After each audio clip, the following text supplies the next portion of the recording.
Evening all, and welcome to our 6 p.m. Community Enhancement Series.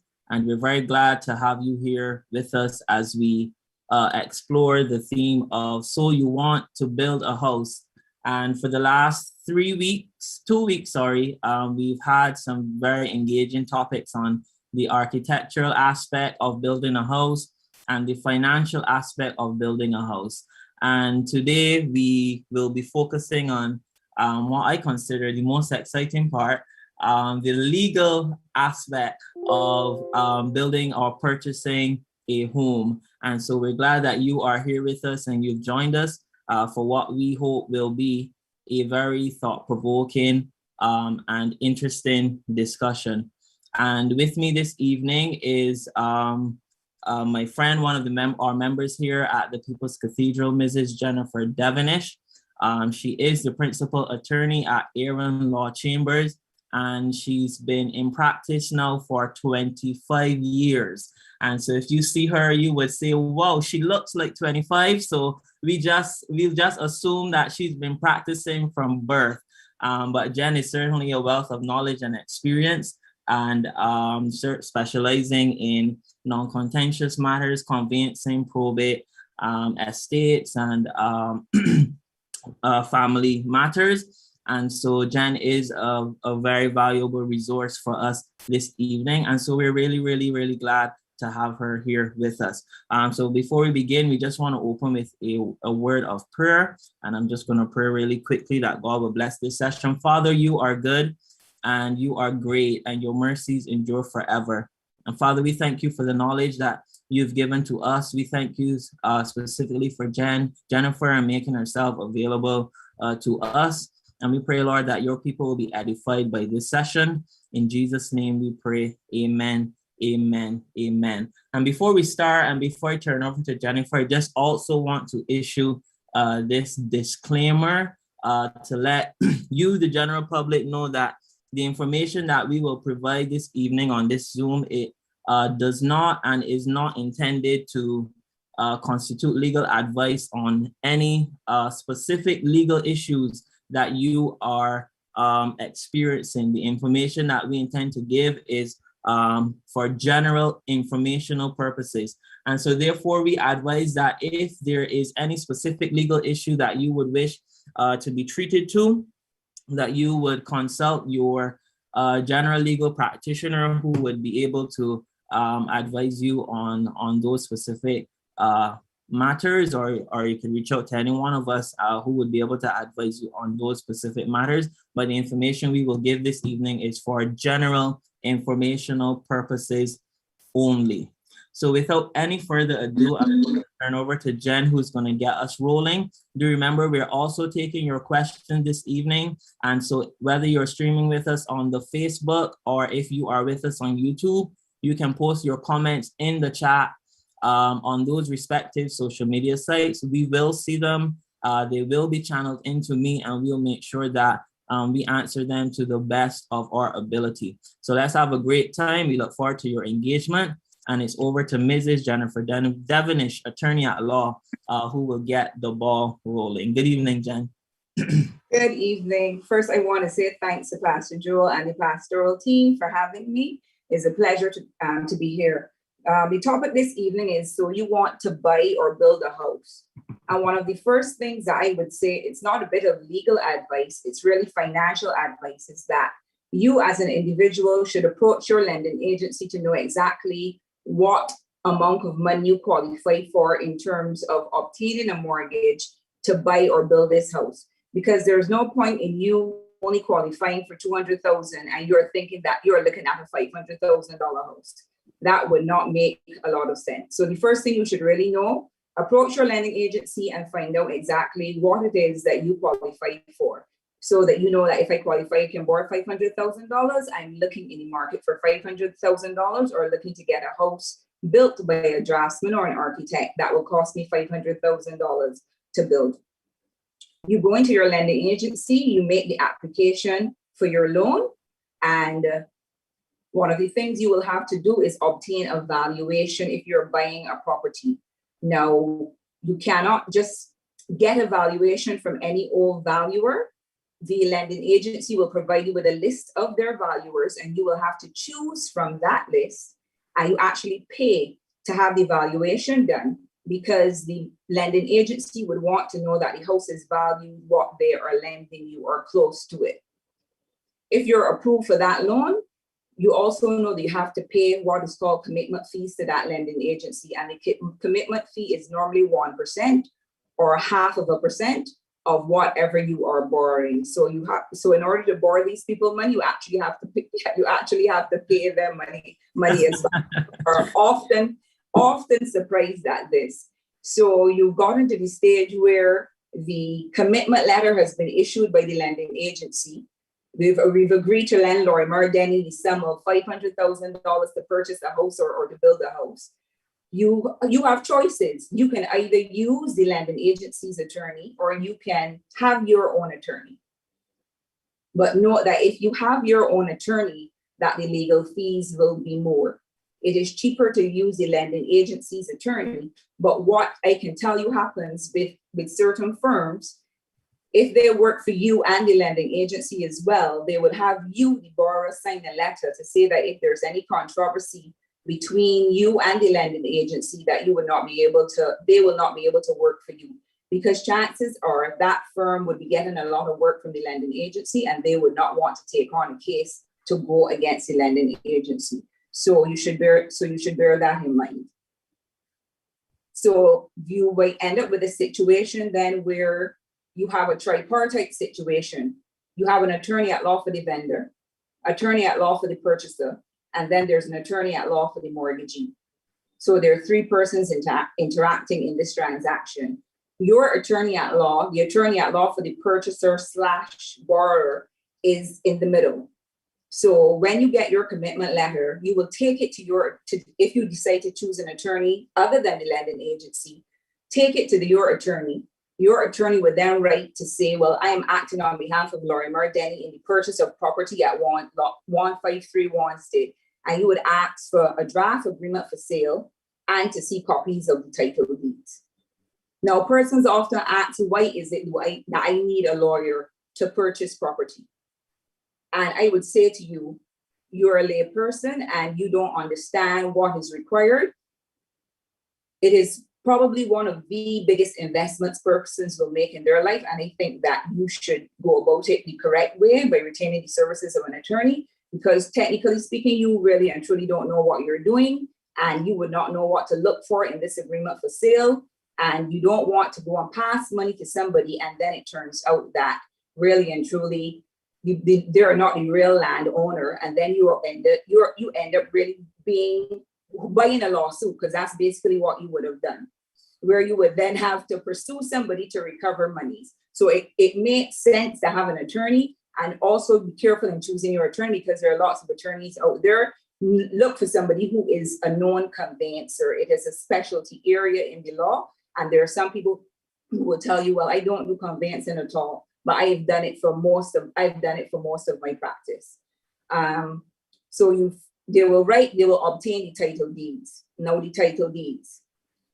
In law, the law required first the agreement for sale for land. The law, Section 47 of the Property Act, provides that this agreement must be in writing. So you can't have a verbal agreement for the sale of land.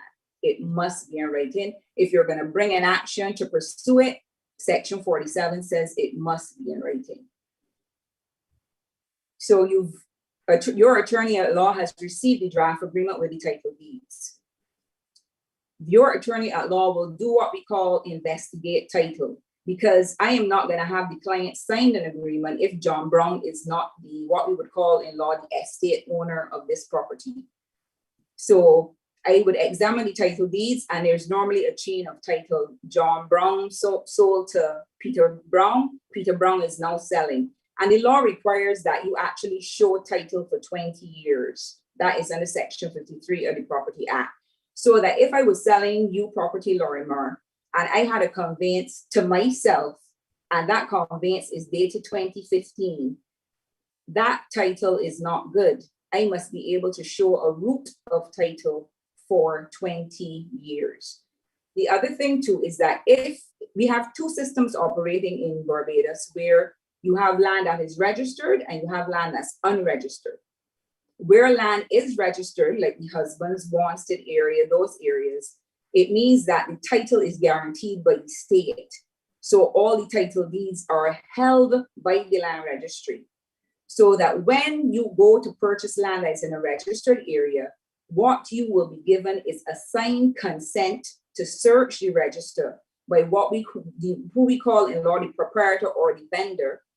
You pay $10 at the land registry, and then they would provide official search results, and they would say on the register, well, Lorimer is the owner of this property, which is different from where the property is unregistered, where an attorney at law would send you a stack of title deeds, and you then have to sit down and go through the title to make sure that the title is what we call in law good and marketable. And a good and marketable title is one where your ownership of it cannot be challenged in any way. So we know beyond the shadow of a doubt that this property is owned by Jennifer Devnish, and therefore I have the right that I can sell it. So a layperson would not have those skills in order to go about doing an investigation of title. And therefore, that's why it is so important that you retain the services of an attorney at law to act for you when purchasing a property. Now, once your mortgage has been approved, most people get very upset by this, but they also have to pay the lending agency's attorney's fees. So you purchasing a property will end up paying, if you have your own attorney, you will end up paying your attorney in two capacities. Acting for you in the purchase, one, and then acting for you in the mortgage. And then you still have to pay the lending agency's fees. So you will end up paying the lending agency's fees and paying your attorney in two capacities, acting for you in the purchase and the mortgage, because your attorney will be that middle person who will liaise with the attorney at law for the vendor and also the attorney at law for the lending agency. Now, the draft agreement for sale comes, you say, well, I'm acting on behalf of Lorimer, send me the draft agreement. I peruse the draft agreement. There are certain things that I want to be looking for in the draft agreement. The line marks must be pointed out prior to completion. And normally these days, persons are putting in the agreement for sale that the line mark should be pointed out, not just by the vendor, but by a land surveyor. And it costs $1,000 or $1,200 or so to pay the land surveyor to have the line marks pointed out. So if it is that the person is purchasing this property for the purposes of carrying on a mechanic, some sort of mechanic shop, you have to look at the restrictive covenants. Suppose the agreement for sale says that there's a restrictive covenant which prevents you from carrying on any trade or business on the premises. So therefore, you know that that property would not be suitable for the purpose for which you're purchasing. If it is that you are buying this property and you intend to operate your mechanic shop from your home. The more expensive the property is, the more restrictive covenants there are, because the more affluent neighborhoods, they want to maintain the character of the neighborhood.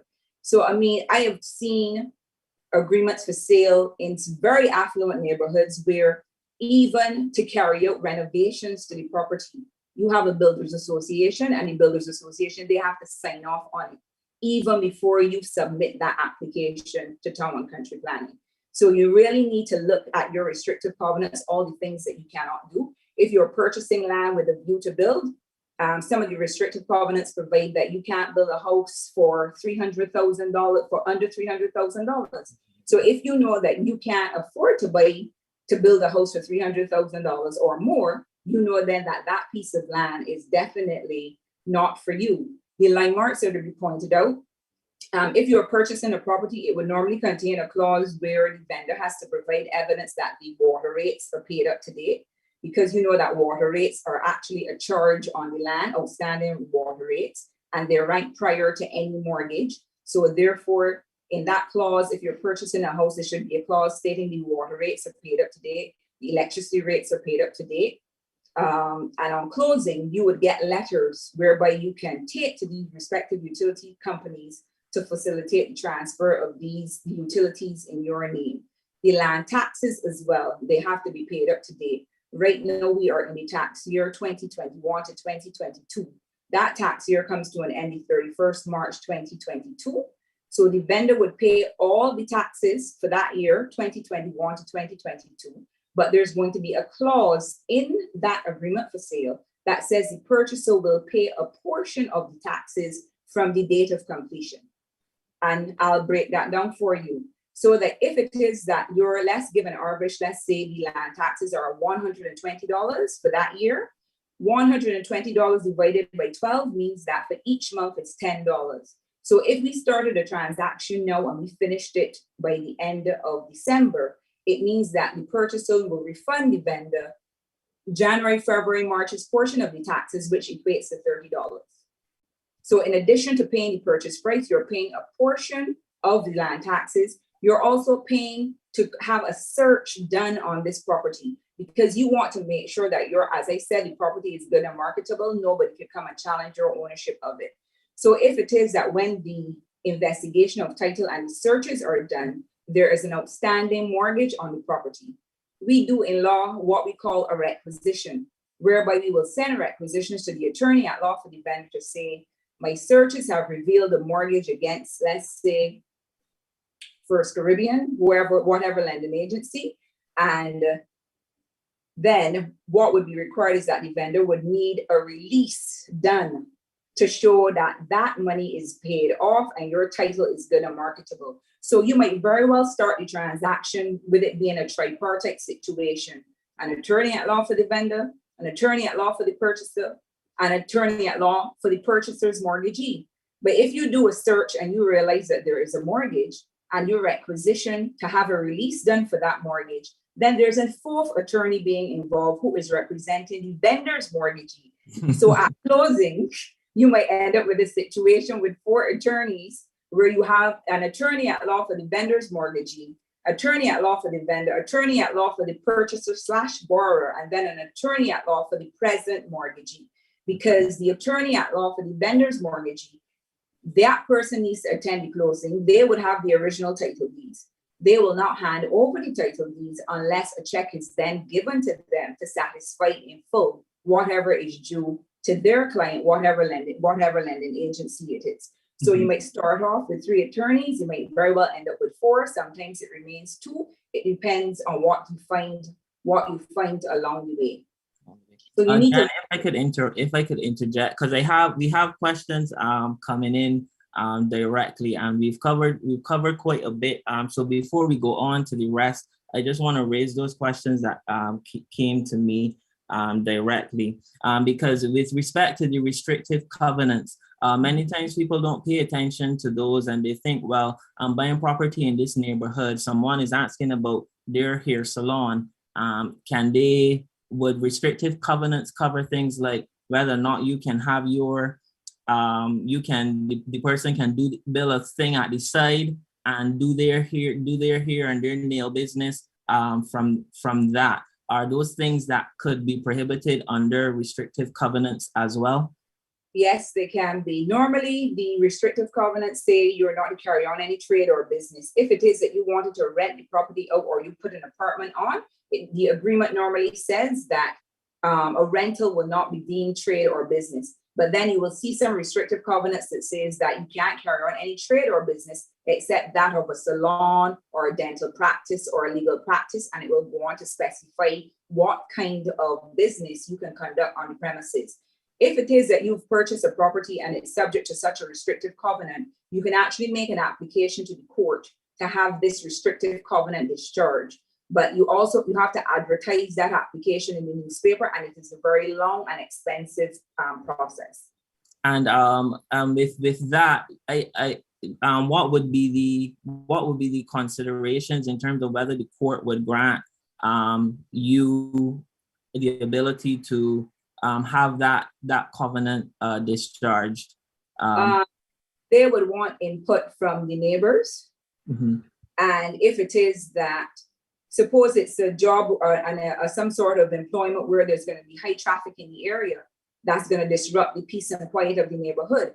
I have not bought my $500,000 house to have you in and out of some peace and quiet. So I don't intend to have you in and out, to have all these cars. And then sometimes people block people's driveway. So all these things you have to give consideration. Because the one you gave with the mechanic is very poignant, because with people who have mechanic shops at their homes, usually after a while it becomes very, very messy with old cars lined up the road. So sometimes the traffic cannot flow as freely as it should, because the mechanic has a whole pile of cars lined up around on the side of the road, and it obviously obstructs. It becomes quite unsightly after a while, and obviously you do not want anything to change the character of the neighborhood.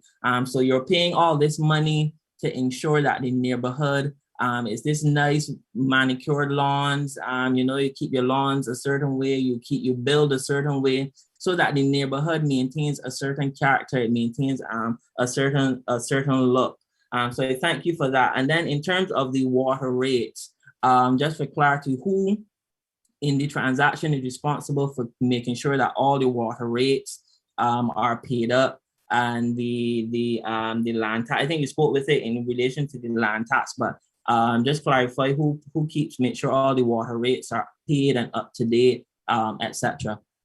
The vendor's attorney is supposed to provide these things on closing. So you acting on behalf of the purchaser, if I turn up for a closing and I've requisitioned you and asked for evidence that land taxes and water rates are paid, and you have not provided them, then the closing would not take place. Because then the attorney at law for the vendor would have to go and obtain what I call a statement of account from the water authority to bring to the closing to show me that there's a zero balance on that account. Now, sometimes people would say to you, oh, but the water is disconnected. If it is disconnected, then my question is, somebody would have had to have an account. Whoever was the last holder of that account, I expect to see a statement showing the zero balance, because I'm not going to close that transaction on the premise of you saying to me that there's no water at the premises. And then when my client takes her letter to the water authority to have the service connected, she's told that there's a bill of $5,000 outstanding on this property. After you've paid the vendor and the vendor's gone with their money, there are very few vendors who would turn around to say, well, I'm responsible for this water, because the property owner is really responsible for paying the water bill. So if you rent a property, you would know that the water always stays in the property owner's name and the electricity goes into the tenant's name. So then you would have a situation where you as a purchaser are now saddled. If you want water, you would have to pay that $5,000 bill. So it would mean that somewhere along the line, your attorney did not do their due diligence and their proper investigation of title. Yes. And we're assuming then if it's a newly developed property, an area that's newly renovated, then what would be proof in that instance? Does water authority give like something saying that this is a new development, so there would have not been a previous owner before? Is that the where there's a new development, you yourself will then have the water connected. So all the mains are there, because where there's a new development, in order for the sale to be completed, the vendor has to provide what we call a certificate of compliance to show that they've put the roads, they've put in all the utilities. So in a case like that, where there's a new development, you just have a letter to say that the land has been sold to you and you want to have the water connected. But this is where it's a new development, as opposed to where you are purchasing a house, where you know that somebody was living in it and clearly that there must have been a water connection. Right. Okay, and so one other question that came into me was that what constitutes a good root of title? Is it that my great grandmother told me that this property belongs to me? And so what if I came into your office, Jen, and I told you my great grandfather said this property is mine and I want now to sell it to clear. Is that enough for me to get this, to get you to help me to sell my property? Not at all. Not at all. Word of mouth does not cut it when it comes to the sale of property. The title, the conveyance must be at least 20 years old, and is that stipulated by law, so it cannot be a word of mouth situation.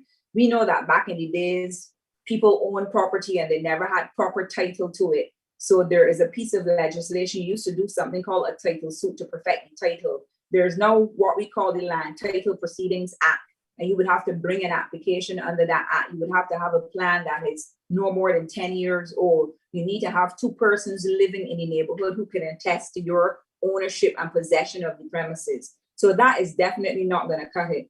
So and when you're showing this title for 20 years, there are certain exceptions to the rule. So if it is that I bought a property today, 2021 from NHC, or I have a conveyance that's pursuant to the Tenantry Freehold Purchase Act or the Agricultural Holdings Act, the law does not require that title be 20 years. So I can have a conveyance to date that's dated the 10th October 2021 from NHC to Jennifer Devonish, and that is an absolutely good title. You wouldn't need to show 20 years. NHC is the government institution. Under the Tenantry Freehold Purchase Act, where you've been living on the land and the landlord is selling you, you also don't need to show 20 years title, and under the Agricultural Holdings Act. Everything else you have to show a good title. So that if, Lorimar, you came into my office with a conveyance from your mother to yourself, and that document is dated 2015, I would say to you, Lorimar, you don't have a good root of title. Show me the document from which how your mother acquired ownership of this property, and then we can go from there. Correct. Because, and you're living in a day and age, as you said, where people generally, especially of the older time, did not have proper deeds of title. And so therefore, I think the forfeiture proceedings, certainly under the Land Title Proceedings Act, is good, so that if you don't have the good root of title, the court does provide an opportunity for you to get a good root of title so that you can sell. And just based on this segment, someone also wanted to know in terms of using the lending institution's attorney. So you are the purchaser, and obviously the lending institution, their attorney will represent them as the mortgagee, but you as the mortgager, you have the option where you can use their attorney, or you can get your own attorney. What are the pros and cons of using the lending institution's attorney? Does that amount to a conflict of interest because the lending institution is representing themselves? Well, I should rephrase and say, can they represent themselves and also represent me as a purchaser as well? And then what happens if something comes up that creates a conflict between those two obligations? Would it be your advice that persons use the lending institutions? What are the pros and cons of that? Or the pros of using the advantage of using the lending institution is that you're paying less legal fees. So you get a savings. The law requires you to pay the full mortgagee's fees and half the purchaser's fees if it is that you're using the lending agency's attorney. The disadvantage with that is that if you get a lot of work from the lending agency, if there is a conflict then between the purchaser and /borrower and the lending agency, you will say to the purchaser then, I would not be able to represent you in this conflict. Because the reality is, are you going to go against a client that is giving you steady work for maybe one transaction that you might encounter from this individual? So you have to let them know upfront that if the law recognizes that it can happen. So it is not illegal for it to happen. It's just that if there is a conflict, naturally, if you're getting lots of work from the lending agency, you would say to the person, well, if there's a conflict, I cannot represent you in the transaction. Got you.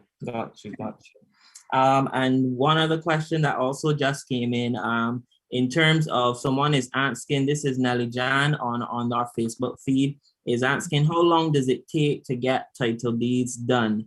So I think we probably would just need a little more clarity on that question. But I don't know if you want to take a go at it as it relates to how long does it take to get the title deeds done. So I'm assuming this person does not have title deeds and they want to go about ensuring that they have the correct title deeds to be able to buy or sell property. Okay. I assume that that's what they're talking about as well. And I can tell you that it's a very long and tedious process. You have to advertise in the official gazette. You have to advertise in the Nation. You have to advertise in the Advocate. Not only is the process long and tedious, it is really extremely expensive. The legal fees are expensive, are a lot. And then the expenses, when you look at the advertising and all the other things that you have to do, the plan must not be older than 10 years. So even before you start to the application, you have to pay a land surveyor. Land surveyors normally charge $2,000 plus VAT if they're VAT registered for a plan. So you're already out $2,300 for a plan already, even before the application can be filed. The land surveyor, you also need to have a land surveyor's report. If it is that there's a house on the land that you're titling and you're renting that house out, you have to give notice to the tenants. So it could take you sometimes between 2 to 3 years to actually complete that process. Okay.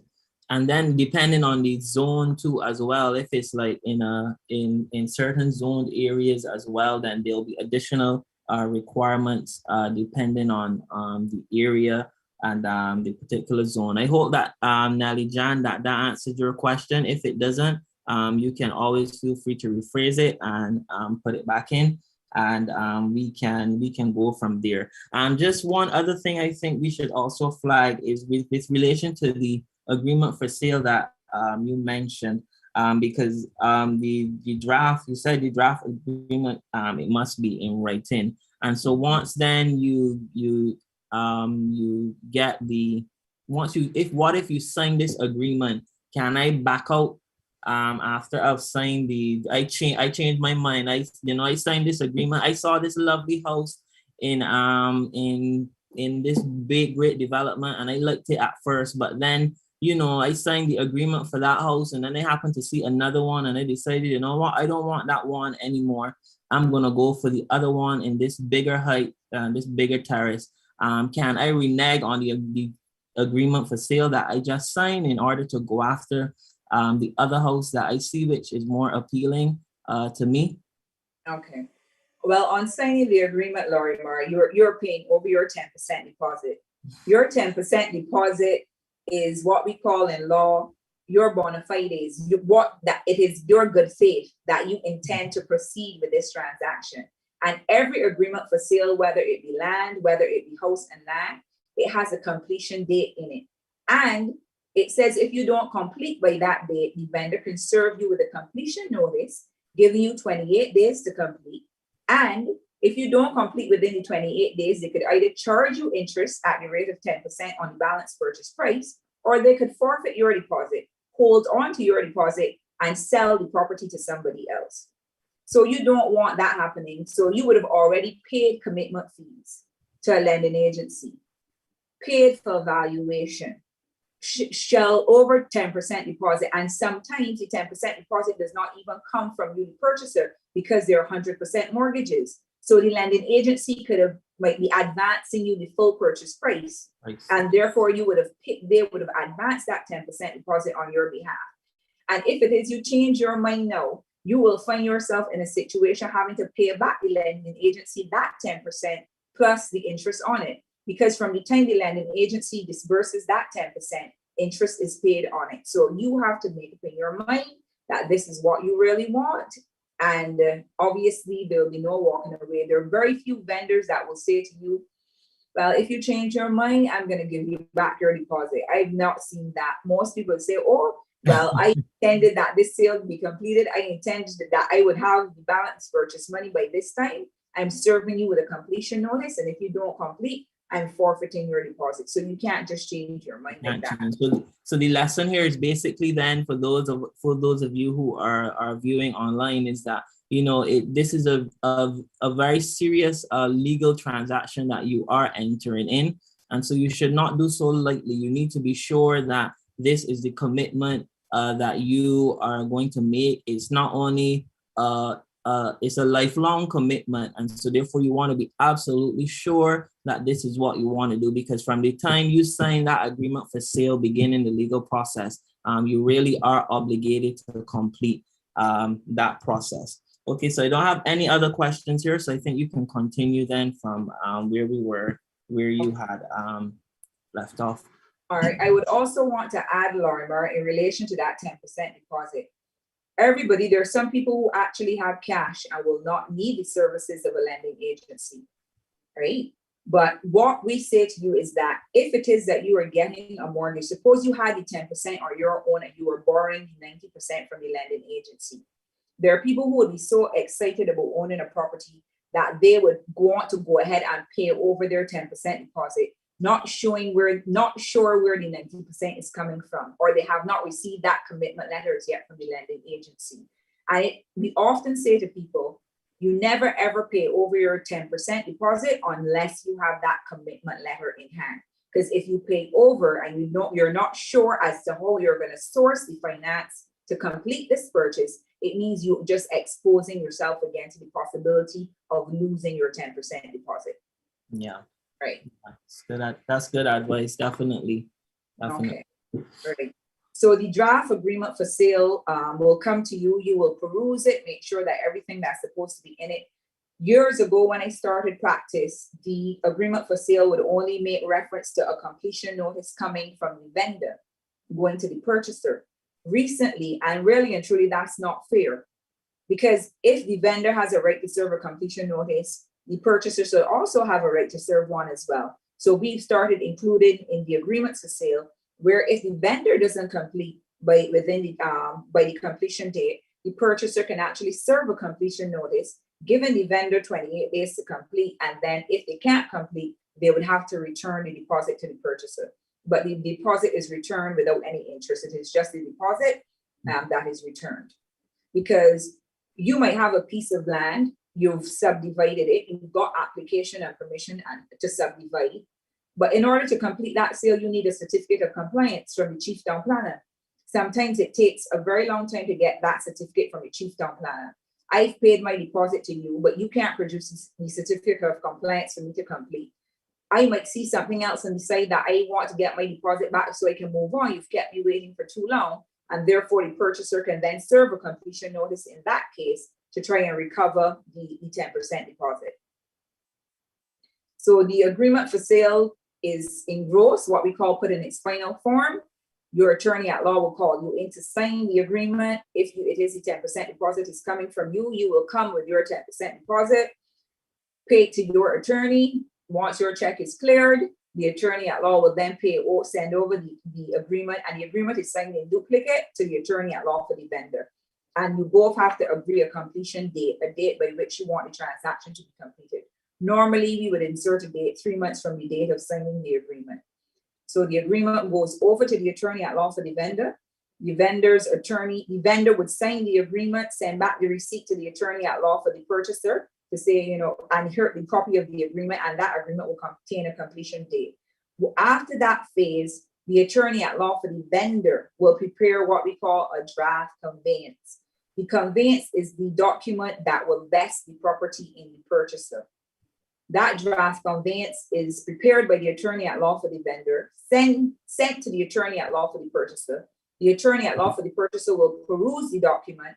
If there is an attorney at law for the mortgagee or the lending agency involved, that conveyance will also be sent to the attorney at law for the lending agency for perusal, because that document will be part of the lending agency security. So therefore, you would want to be satisfied that document is good, it represents title that is good and marketable, because obviously the mortgagee's attorney, they have to investigate title. They're parting with their company, with their client's money, and using it as security. So in the tripartite situation, the attorney at law for the vendor prepares the draft conveyance, passes it to the attorney at law for the purchaser. The attorney at law for the purchaser peruses it, passes it to the attorney at law for the lending agency. The attorney at law for the lending agency will peruse that document, prepare the mortgage document. So then you will send back the perused draft conveyance, the mortgage, and what we call in law the requisitions on title to the attorney at law for the purchaser. Then the attorney at law for the purchaser will then pass the perused draft conveyance back to the attorney at law for the vendor to be engrossed, along with the requisitions on title. So in your requisitions, you are asking things like, when you're acting on behalf of the purchaser, saying the line marks must be pointed out prior to completion. You want a boundary status certificate to say that there are no encroachments affecting this property, because you don't want your client to end up with a property that's subject to encroachments. And then you have to be dealing with a neighbor, trying to get a wall moved, trying to get, if it's a paling, that's easier. But with a wall is not so easy. It means you need to knock down the wall. And then sometimes if the encroachment is so great, it means sometimes the plan might have to be redrawn. You have to get new boundaries done, or you do what we call a deed of acknowledgement of encroachment, to where the person encroaching is saying that they acknowledge that there's an encroachment on the property, and if called upon to move it, they will move it. How important is it to actually go and view the property that you are buying and having the line marks pointed out to you? Because I'm also thinking, like, you know, in Barbados you have tracts, so the land might be vacant for some time, and all of a sudden the property has become a tract.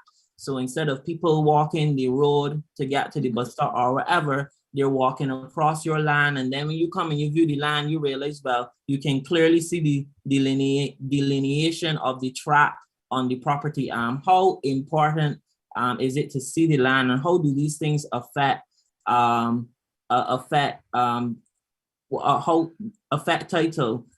Can people come and say, well, look, we've been using this tract now for 15, 20 years. And so however you build, you got to build around this tract, because we have a right now to walk and use this tract to get to the bus stop. How do you deal with issues of those kinds of encroachments coming out? All right, well, that's a very good question, Lorimer. It is extremely important for you to view the property prior to purchasing. And if you viewed it prior to purchasing and paying over your 10% deposit, hopefully you will see these tracts and realize, well, maybe this is not the property for me.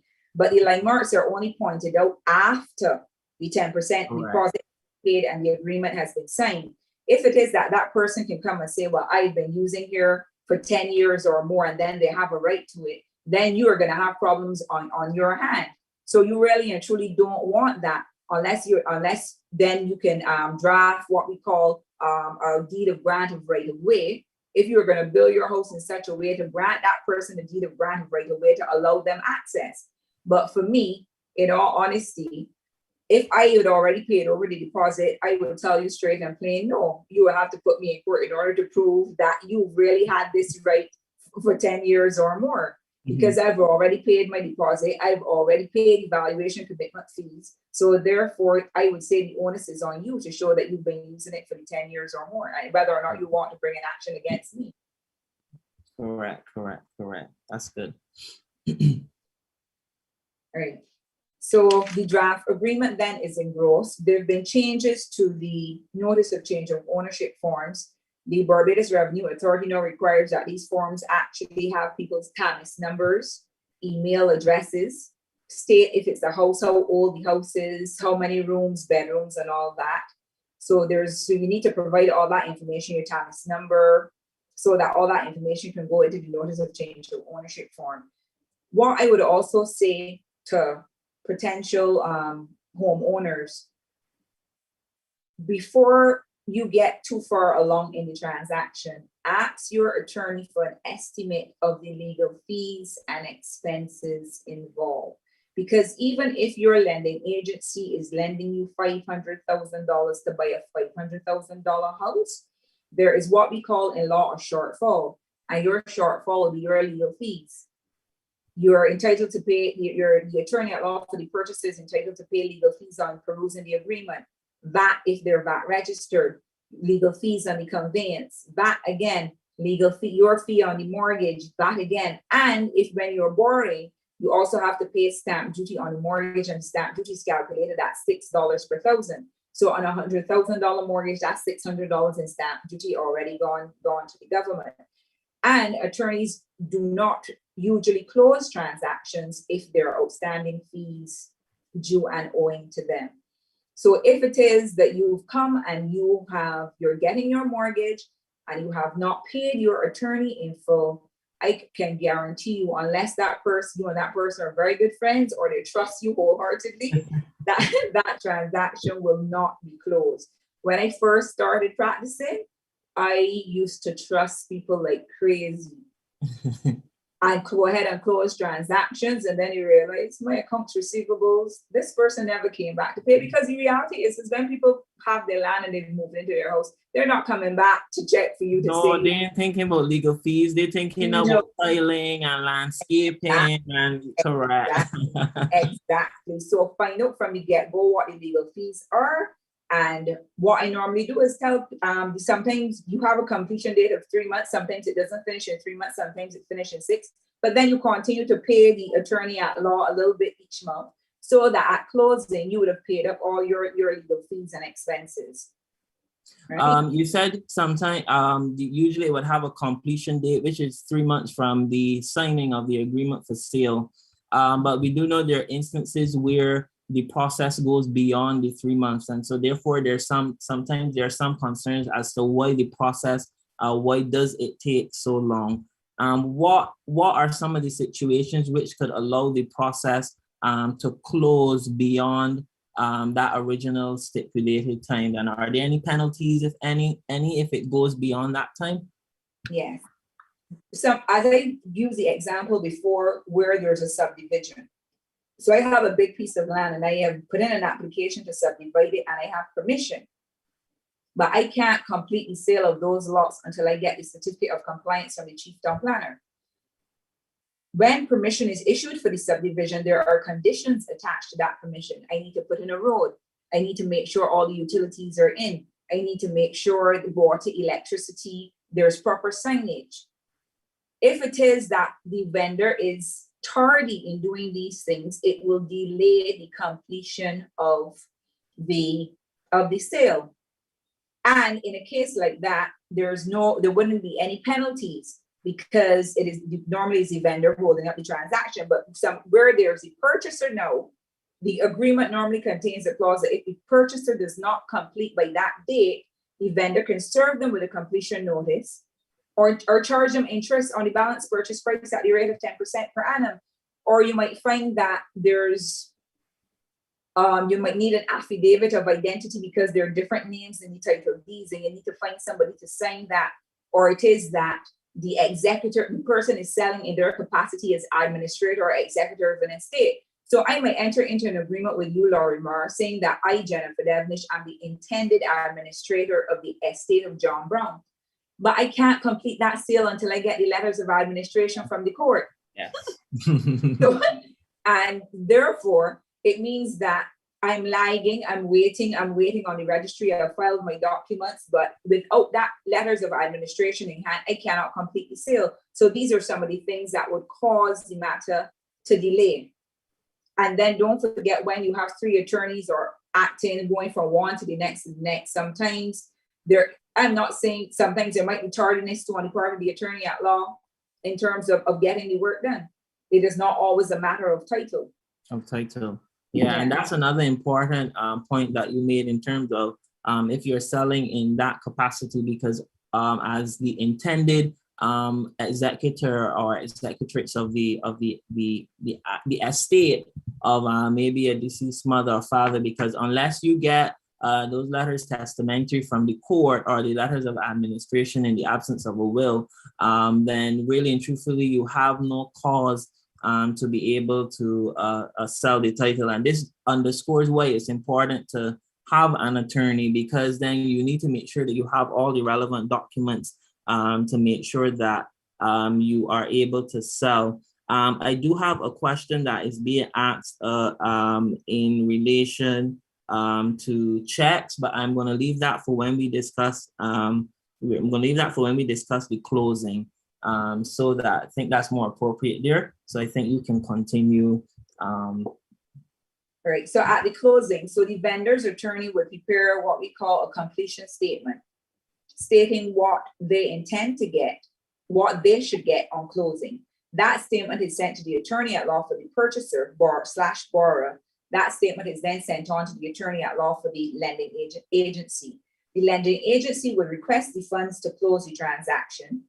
So when they're in receipt of funds, they would alert the attorney at law for the purchaser slash borrower to say, I am in receipt of funds. That attorney then reaches out to the attorney at law for the vendor, and you try to find a date that is convenient for all three parties. And you normally meet at the mortgagee's office, or some people will want to go to the attorney at law who's most senior in the transaction. Yes.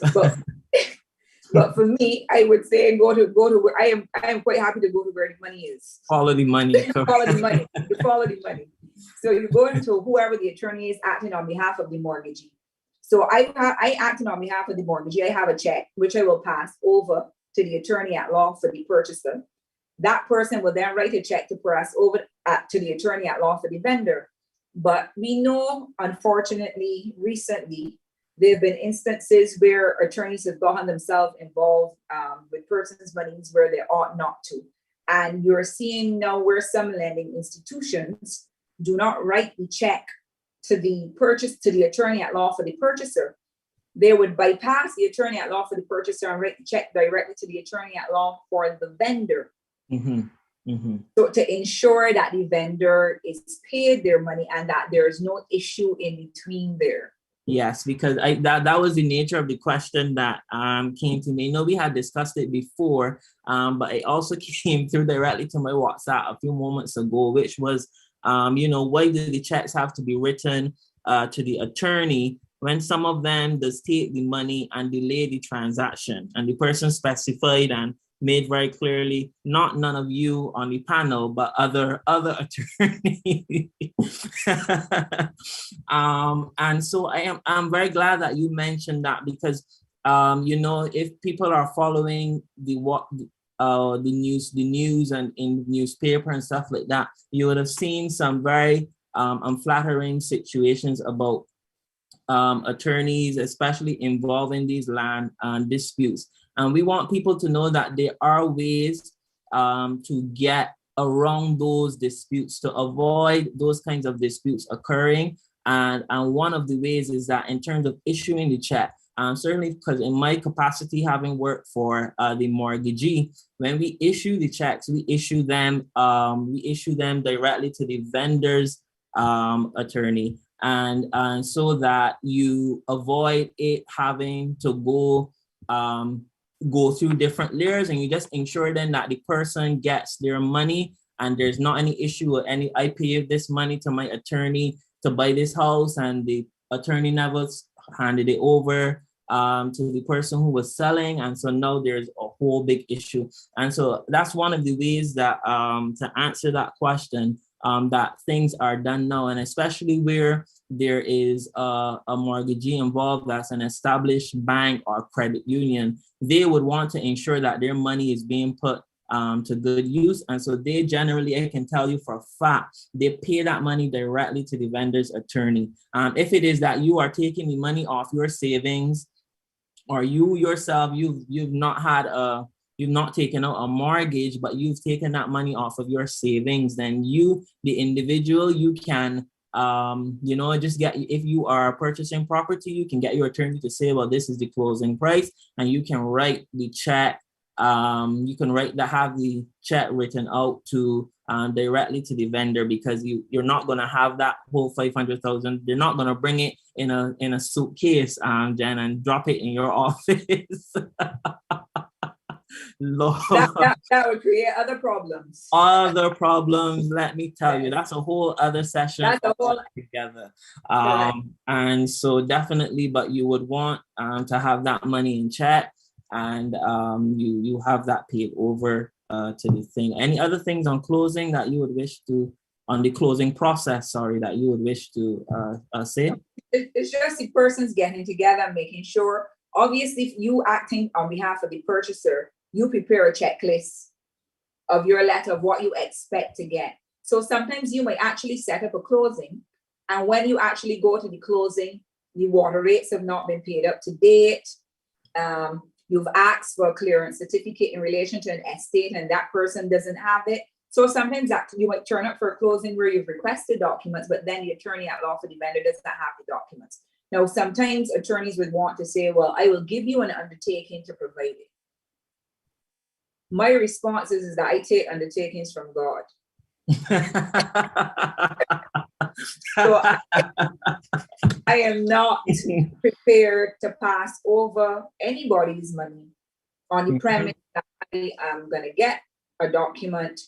I'm taking an undertaking because when people get their money and they've gone about their business, there are very few attorneys who will remember you to say and honor that undertaking. And I don't want to be caught up in any lawsuit in any court for anything like that. So if it is I turn up at a closing and I've sent you my completion checklist and you don't have the document, I don't want an undertaking. When you get the document, you can reach out to me and we can set another date for closing. Closing, yeah.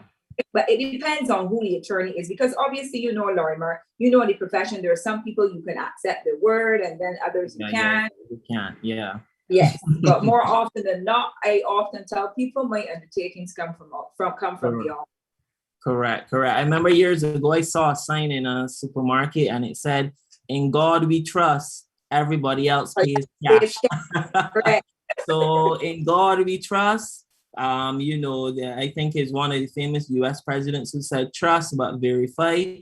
And so really and truthfully, if you're because it's such a large investment, this is people's lives and livelihoods. Many times clients would have sacrificed a lot to be able to enter into this transaction. And so it's important for us to make sure that, you know, that every I is dotted and every T is crossed. We have another question coming in from the Facebook. It's coming from North End Technical Services. And this person is asking, I just purchased my dream house and along comes a road or highway running next door, and the government serves a letter of acquisition. Should that go through an attorney with the government paying? So this person is saying they just purchased their dream house, and obviously at that stage, you know, it was just this nice, quiet neighborhood, but along comes the government to build this expansive highway project or whatever, and they serve a letter of acquisition. I'm assuming that they're referring to a compulsory acquisition. And we have seen some of that in the media as well recently. So should that go through an attorney with government paying? Could you guess that's the nature of the question? Okay, well, you should have an attorney at law represent you in the transaction, but I can tell you the government is not going to pay your attorney. You will have that is correct. You will have to be the one paying that attorney. The government will not pay, unfortunately. No. Yeah, and another thing is, I was only recently in the paper. We had the minister in the ministry saying that the government will try to pay the monies from compulsory acquisitions more in a timely manner, because oftentimes if government comes and they compulsory acquire your property, even though it goes through Parliament and it's approved, many times persons do not get their monies until years after, which is unfortunate. And then, as we've seen, there can also be disputes as to the cost of what the value of what the property is at that time. And so that's why in that situation too, you definitely need an attorney. So to answer that question for North End Technical Services, you should go through an attorney, and while the government will pay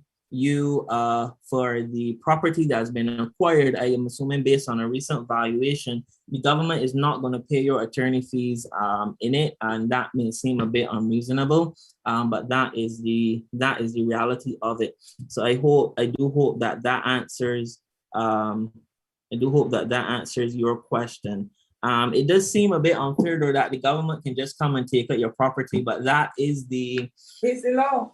It is the law, and so they can do that. What we would wish to say though is that you as the property owner, you do have a right to be properly and justly compensated.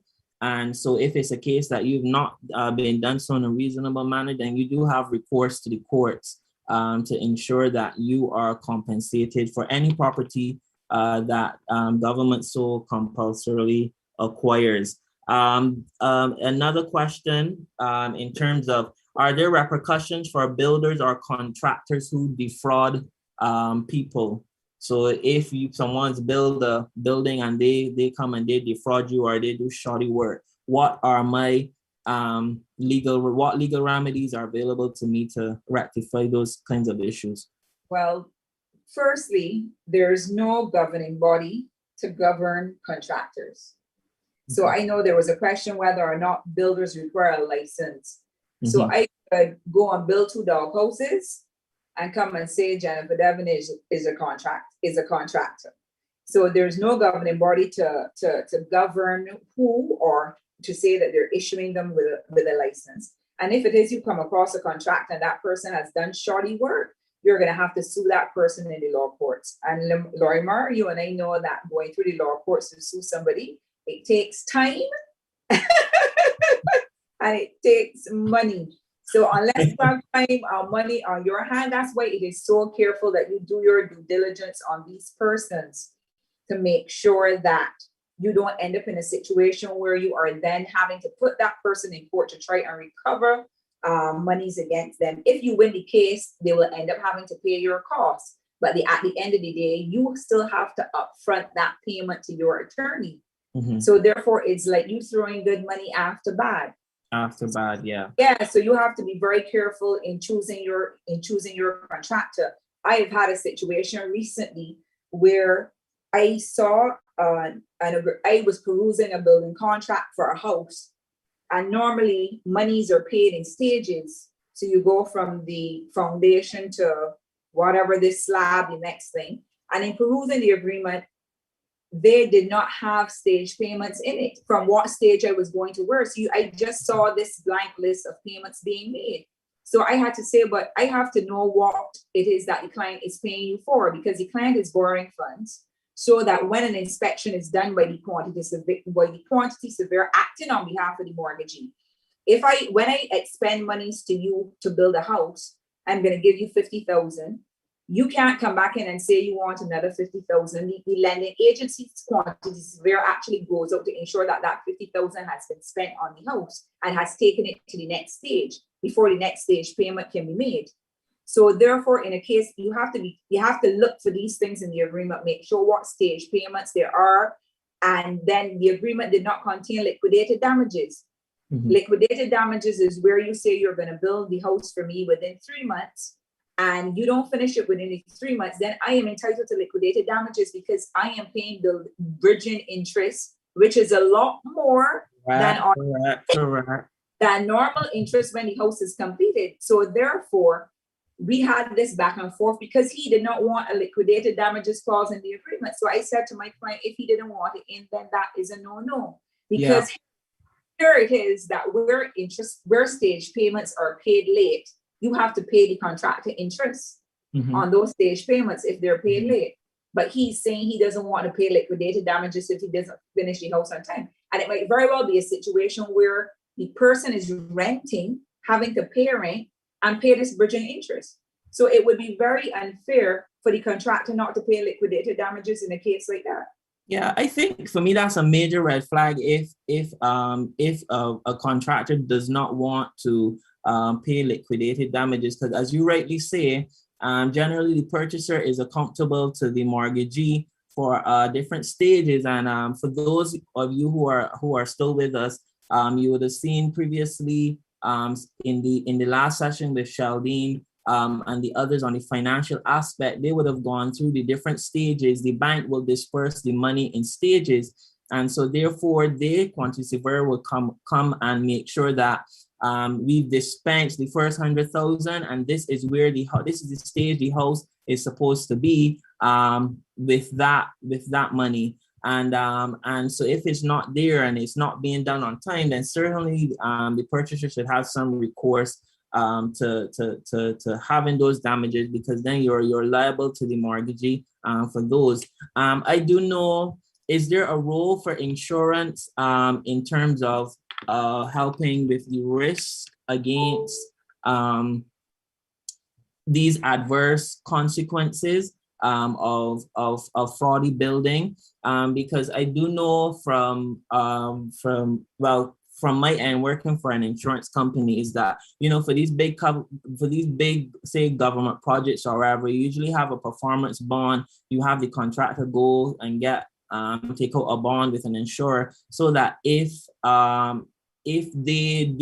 don't complete the work on time, or it's fraudulent, or it is not of a good quality, that you can trigger the bond, and then that entitles the person then under the bond to be able to be indemnified for any loss. But I know that that's applicable to, like major multi-million-dollar projects. Do you see that in a 500,000 land sale? No. I've never seen it, Lorimer. Never ever seen it. Never ever.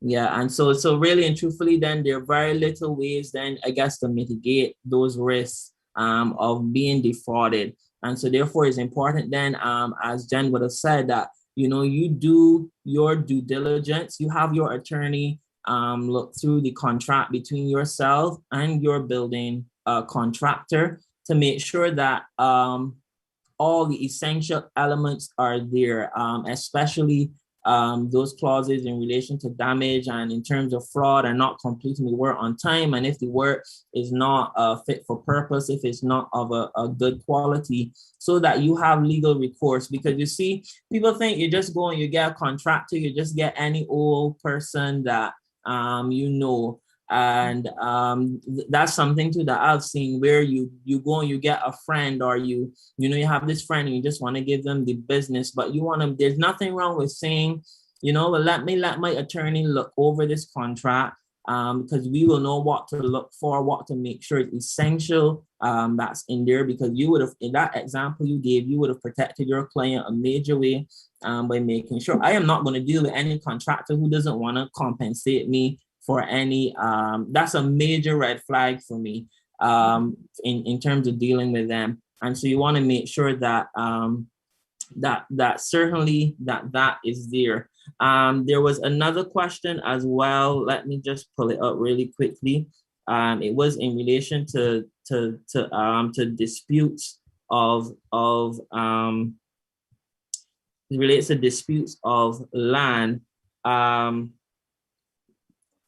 This one, in terms of they want to build property with a house on it. And if they want now to go and build, so they have property, there's a house on it, but they want now to build a house in the back or on the side, or add on a little piece, when you catch your hand and you, as Brother Andy said this morning, you catch your hand and you want to build, you want to add on, you want to, go up now. And maybe the original house didn't have any walk-in closet that you wanted. So now's the time to build that on.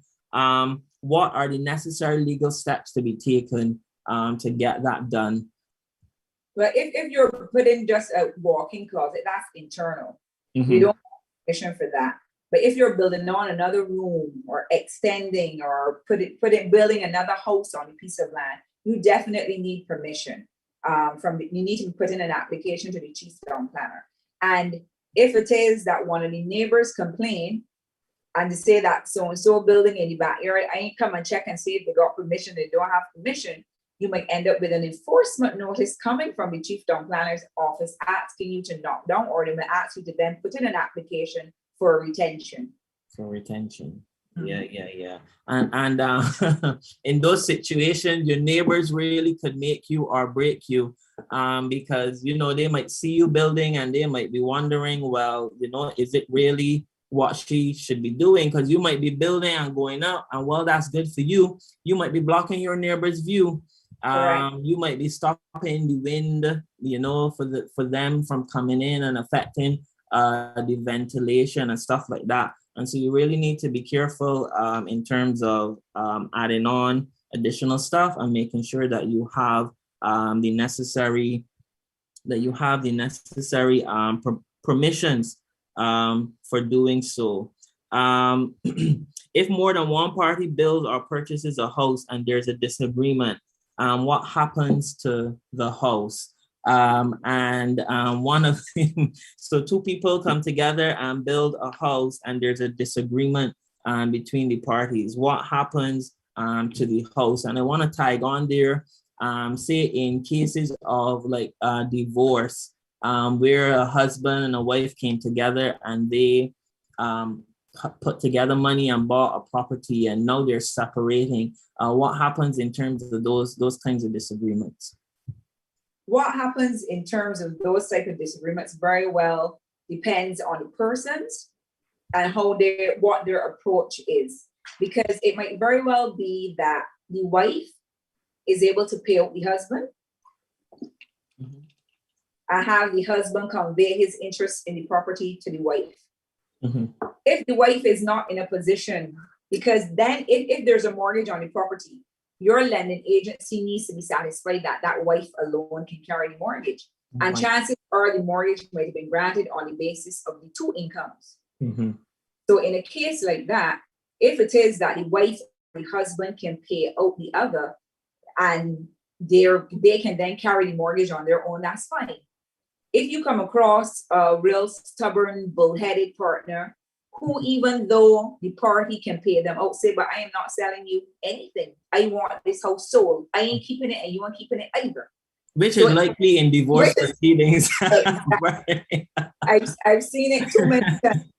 I've seen it too many times. Hopefully we as Christians would not behave like that. Yes. But you know, it happens and persons are adamant. I'm not keeping, I put a lot into this house, even though if you could afford to pay me, I don't want it. I want this house sold, pay off the mortgage, and we'll do a 50-50 split of anything that is remaining. But suppose there is no equity in the property. And we've come across situations like that where even before you could create equity in the property, the relationship has gone sour. Then in a case like that, and neither party can pay, you know what's going to happen?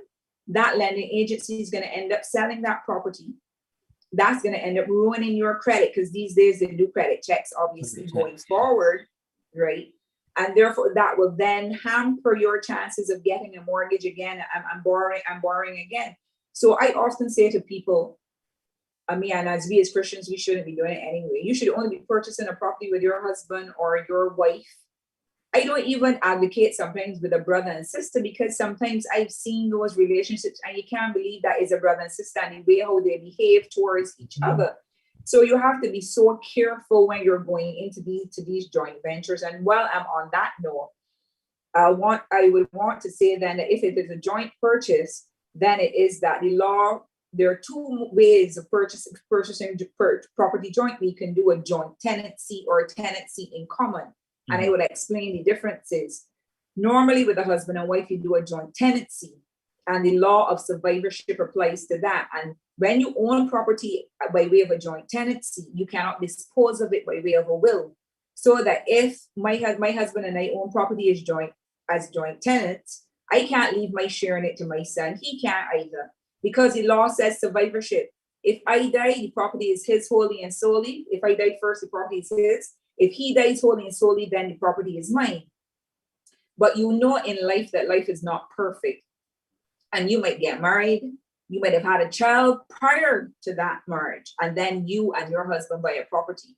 Then I would recommend that you purchase by way of tenants in common and equal shares, so that you could then make a will to say, well, I want to give my half share to my son, and your husband then can give his half share to whoever he wants to give it to. But I must say that tenants in common makes for very messy ownership of property, because you might very well end up owning property with somebody that you have absolutely no intentions of owning property with.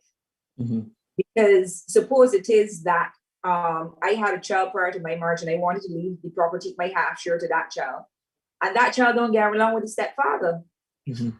So it makes tenants in common makes for very, very messy ownership of property. And it is always the preferred route for me is to do a joint tenancy, because it's cleaner. But then where suppose now the parties decide to go their separate ways, but they want to keep the property, you can do what is called a notice of severance, where you sever the joint tenancy, serve the person with a notice saying you're severing the joint tenancy so that you then own it as 50-50.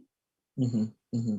And you know, many people may think that these intricate legal distinctions as a joint tenancy or tenancy in common may not seem important now on the face of it, especially when you are now going into the marriage or you're now going into the relationship when everything is going well.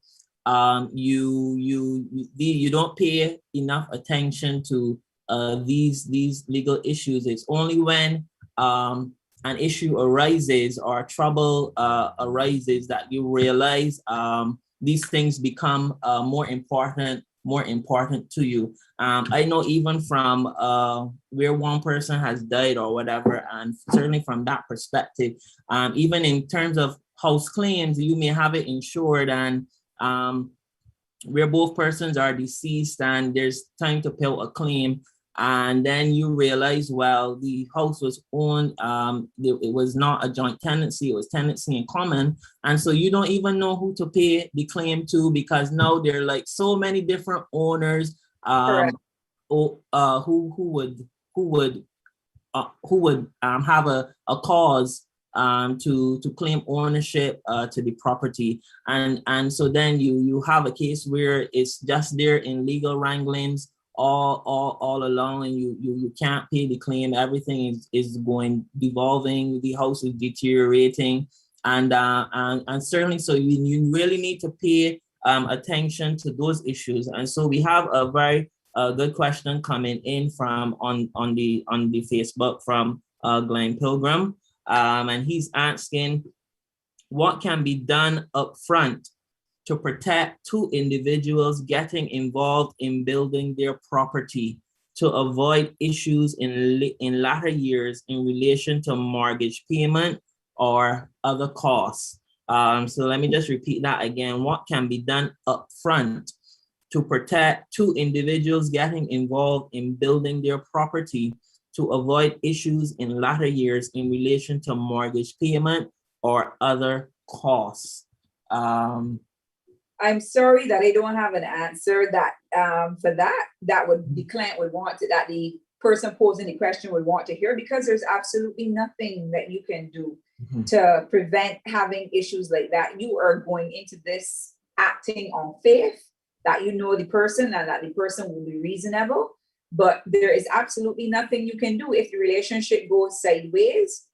And my mother often says, you don't really know anybody until the relationship goes sideways. That's when you really see the true person. But there's nothing you can do to protect in terms of mortgage payments or anything.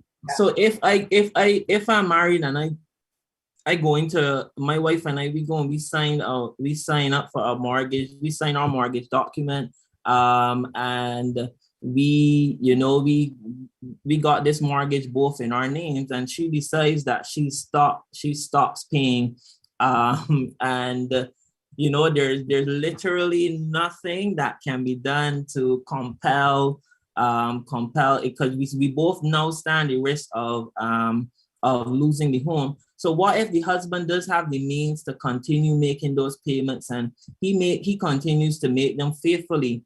Because we know if he clears the mortgage now, at the end of it, the bank will release the mortgage.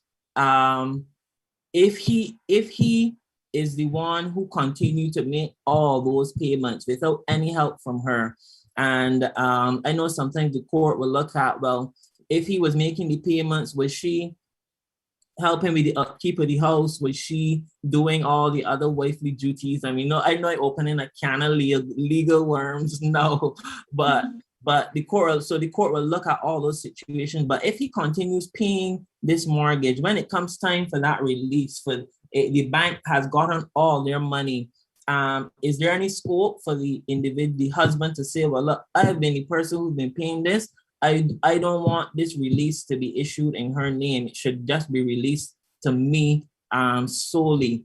I can tell you, Laura, the bank will not get involved in that. The bank will tell you, you need to bring an action in court to have the court make a declaration that she's only entitled to X share since you are the one who continue to pay. And in any event, if it is that your wife has stopped paying her portion, why would you continue to pay your portion? I would say to you not to pay your portion either. And then that would obviously means then that the property house would have to be sold, the bank paid off, and you go your separate ways. Unless you are in such a position, you are so strong financially that you can pay the mortgage on your own without any assistance from your wife and it does not bother you. But the bank will not say, you can't say to the bank that the release can only be issued in your name because you paid it, because the mortgage is in both names and that release will be prepared in both names. What I would say to you then is that if you own the property as joint tenancy and you want to continue paying the mortgage, serve her with a notice of severance to sever the joint tenancy where she only has a 50% share in it and you get a 50, well, not only because it's still be 50-50, but then I don't even think that that would be fair, because suppose she's paid very, very little towards the mortgage, then I would want the matter to be put in court and to get a court order to say, well, she's only entitled to X share of the property because she hasn't been making the payments. Correct. And usually to answer Glenn's question in more detail, usually then any issues that arise with respect to the property will have to be resolved through the courts. It will be a very litigious process. It will be very contentious, but you usually have to go through the courts in order to protect your rights and your interests. And as we would have alluded to earlier, I think Jen spoke about it earlier, is that going through the courts is usually can be a long and arduous process.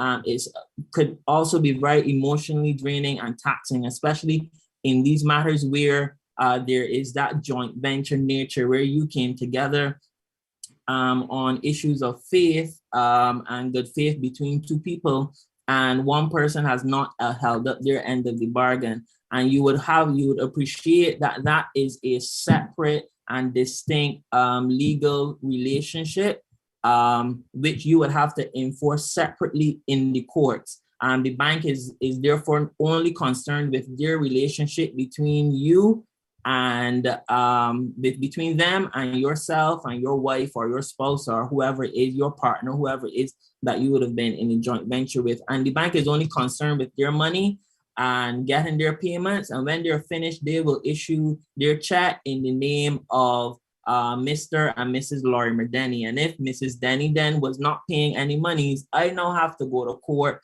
and bring all the necessary proof and whatever to say that is the case. And what if I owned the house prior to marriage? I bought this house, it was mine before I even got married. So she ain't had to do, there was no involvement from her or whatever. This is mine, and we got married, and I decided, to let her come and live.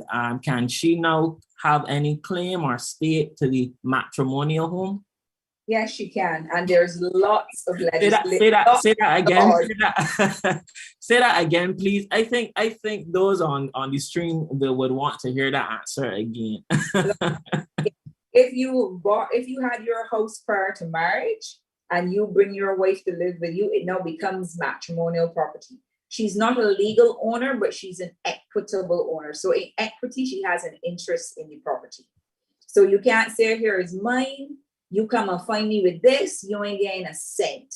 It does not work like that. She's entitled to a share in it, whether or not she's put money in it. And you alluded to it earlier, that the law takes into consideration your non-financial contribution to the property. You're doing your wifely duties, you're cooking and cleaning and making the house and keeping the house tidy.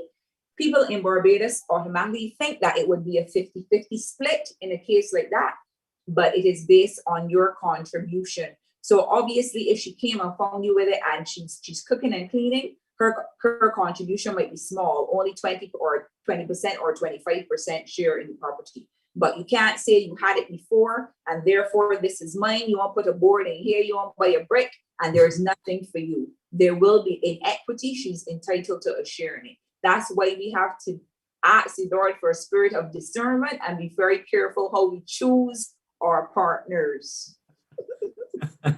Definitely, definitely, definitely. Right. We're definitely winding down as we approach the 7:30 hour. I'm very much enjoying the discussion here with Jennifer. And so the next question then, in terms of, just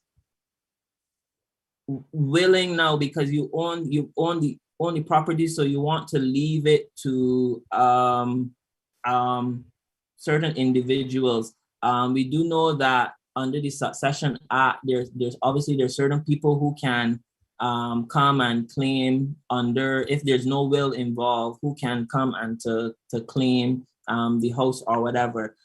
In terms of the wife, um, if the husband, if the wife, if the husband predeceases the wife, then what happens in a situation like that? Um, But if the husband predeceases the wife, it depends on how the husband and the wife held the property. Because don't forget, if they own as joint tenancy, then it means that that property becomes wholly and solely the property of the wife. mhm, And therefore, she can then do what she wants to do with it. mhm, So remember, you have to look at how the property is owned, because if it's a joint tenancy, you can't dispose of your interest in it by way of will. So if he dies first, mhm, automatically the property belongs to the wife, and then in her will, she can do whatever she wants to do with it. Unless mhm. prior to death, you serve her with a notice of severance saying you're severing the joint tenancy, to say that I'm going to have a 50% share, you're going to have a 50% share, and then you can leave your 50% share by way of will to who you want to will it to. And that's another interesting point, because I remember for the short time that I was in private practice, I remember dealing with a matter where the husband left the property. It was a very big estate, and the husband left.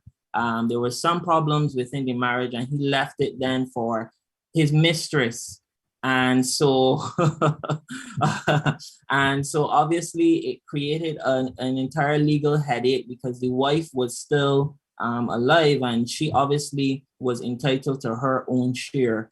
And so eventually what the court had to do was that the court would avoided the gift under the will, because the mistress was very adamant that she was entitled to this thing. And as I told you, it was a vast estate.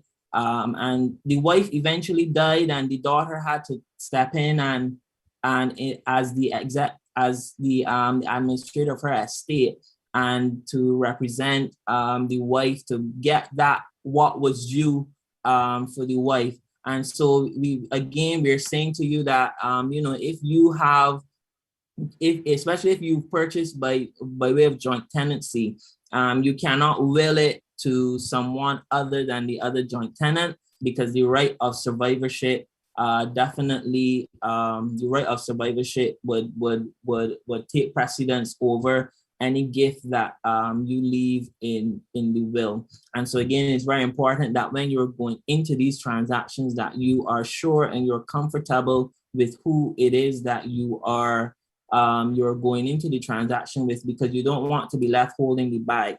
There's one other question that came in, and this will be the last question. And it's this: in terms of the bank, if you've defaulted on your mortgage and there's nothing more, the bank exercises now their right to sell the property, because people will know that if you're in default for a long time, the bank then has, as mortgagee, they do have a right to come in and sell the property. In that aspect of default, what is their obligation in terms of selling? If the property is valued and at 300,000, can the bank sell it for 20,000 and then make you liable for the other 280,000 that is remaining? That's a very good question, Lorimer. A lot of that is happening right now. I don't think it's because mortgagees are intentionally selling property for way less than what it's worth. When a mortgagee looks to sell a property, the first thing they will do is obtain a valuation of that property. But the market is such with COVID and all that it is a buyer's market. So the reality is that you might have a property that is worth $300,000, but you've kept it on the market for so long and you've only got an offer for $200,000. What do? You sell it for the $200,000 and then you go after the borrower for the $100,000. And unfortunately, we are seeing a lot of that now. And I don't think that it is an intentional act, because if I can recover all my monies from the sale of a property, why would I go about intentionally underselling the property then to have to put you in court? And you're already impecunious because you never could pay the mortgage in the first place. So I don't think it's a deliberate act. It is that the market is so horrible as a result of COVID and all the other factors. Now, it is really a buyer's market. All my clients, they're not getting offers that are close to what the property is worth, because people think that because it's a buyer's market and the market is so soft that they can offer people whatever. And if you're in a bind, that you're obligated to take it. But as I've said before, if you can hold on to your property and wait until things get better, do that. But not everybody has that luxury. Some people need that money right away. But when that happens, it is that the property was out there on the market for a very long time, and it was such that they could not get anywhere near the value of the property. I would not think it is an intentional act of the mortgagee. Okay, great. I think that's a good place to bring this discussion to an end. I can't believe it's been an hour and a half. We lawyers, we can talk forever. And so I really hope that we didn't bore anybody, or that you found the information useful. And we certainly thank you for your questions and for coming. Is there anything in closing that you would wish to say to our members and those who are viewing online at this time? All right, there was something you touched on in terms of where the husband had left the property for the mistress. Mm-hmm. Under our Succession Act, our spouses or our husband's wife, they have what we call in law a right of election to either accept what is left for them in the will or go to court and claim half of the estate. Mm-hmm. So you must know your partner. So obviously, and I think that you should only be fair in making your will as well, not to exclude them wholly and solely. But in a case where parties are not getting along, don't leave it in a will. Try to dispose of it during your lifetime and do a conveyance so that there's not this back end of all this litigation going on. Because once you have a husband and a wife, a spouse, you can't just cut them out of your will. They're entitled. Once you leave a will, they can exercise their right of election and claim half of the estate. In closing, what I would want to say is that there's so much that we said this evening in terms of so much. But what I would say to you, get an estimate of your legal fees up front from the attorney at law who you choose to represent you in the transaction, so that there are no surprises. We know that there's a scale of fees, and for non-contentious probate work, that scale has been in existence since 1997, so it is some 24 years old. There's actually a cost committee looking at that. Looking to review that. So we can charge that is the minimum fee. We can even charge above. Make sure you have an estimate of your legal fees and expenses up front. Choose your attorney wisely. Make sure that your line marks are pointed out to you. And when the line marks are pointed out to you, put some stakes in the ground and spray them with your orange paint, because if you in turn wanted to sell the property and you didn't know where the line marks are, you have to pay anyway to get them, pay to have them pointed out. Another thing, in terms of your mortgage, if God forbid you should have a difficulty servicing that mortgage, paying the mortgage, I know people sit down and do nothing and wait until the bank is ready to sell. If you are having a difficulty servicing that mortgage, go into your mortgagee and see if they could refinance and take a lesser sum from you. I find people sit and do nothing. You've been sending you letters to say you're in default and you've done nothing. And then when the bank is ready to sell, you want to run and approach the bank. The time for talking has passed. We wrote you several letters and you never responded. We want to sell. So if you're having difficulties servicing the mortgage, go into the mortgagee and let them refinance, see if they will accept a smaller sum from you. And before you go into these transactions, pray. Ask the Lord for some guidance and some direction to guide you, to make sure that you are doing all that you should do and making sure that it is done properly and that you're actually executing the will of the Lord. So that's my final say. Correct. Well said. Very well said. Jennifer Devonish, everyone, thank you so much, Jennifer, for giving of your time and of your many years of expertise on these matters to really enlighten and encourage us. And so we want to remind you of the disclaimer that we would have issued originally, which is to say that our intention here this evening was not to give legal advice or to diagnose specific legal issues. The information we gave was for general legal and informational purposes only. And so therefore, if you have a specific legal issue, we advise you to consult your legal practitioner and get the relevant legal advice that is required. I can say without breaching our advertising rules that Jennifer has been in practice for 25 years. And as I said before, she doesn't look it. She's been practicing from birth. As soon as she was born, she was practicing. And yeah, she's the principal attorney at Aaron Law Chambers. And as I said, she practices in non-contentious work, probate, family, conveyancing, and you could always reach out to her for any legal issues and book the relevant consultations, etc. So if you having a specific legal issue, please reach out to your legal practitioner on that. So we thank you really for joining us. I know sometimes legal matters can become highfalutin, but hopefully we've been able to convey them to you in a simple and easy manner to understand. And we do invite you to tune in next week for the last session, which will deal with the construction aspect of building a home, and that promises to be equally as exciting. And then do also be reminded of our services this week. There is the Hour in the Word on Wednesday at 6 p.m. and Philip Beckles is going to be continuing his Bible study session. And it has been very impactful thus far, last week's session. And so we encourage you to join him as he continues with his study this week.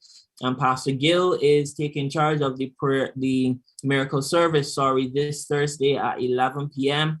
And on Friday night, Pastor Jewel, fresh back from vacation, she's going to be in charge of the prayer meeting on Friday at 6 p.m. And Emergent Youth will be held upstairs also on Friday at 6 p.m. And do also be reminded that if you wish to register for any of our service, if you wish to attend in person, you can call the office at 429-2145, or you can send a WhatsApp message to that number indicating your desire to register. And I know the friendly office staff will be very accommodating in ensuring that you are able to register and that you can join us in the sanctuary in person, all well socially distanced, mask on, hands well sanitized, so that we lift holy, well sanitized hands to the Lord in worship as we would have our Sunday services. I'm very grateful to the government for allowing us to have these in-person services. And so we want to be good stewards of the responsibility and the leverage that's been given to us to have these services by following and obeying all the protocols. So please do contact the church if you wish to register. And I think those are all the notices. So again, from Jennifer and I, thank you for being attentive. Thank you for all your questions and for sending them through. Even those who messaged and bombarded my phone directly, thank you. And we trust that you will have a great and a very victorious and triumphant week. In Jesus' name, amen. God bless you and do have a wonderful evening.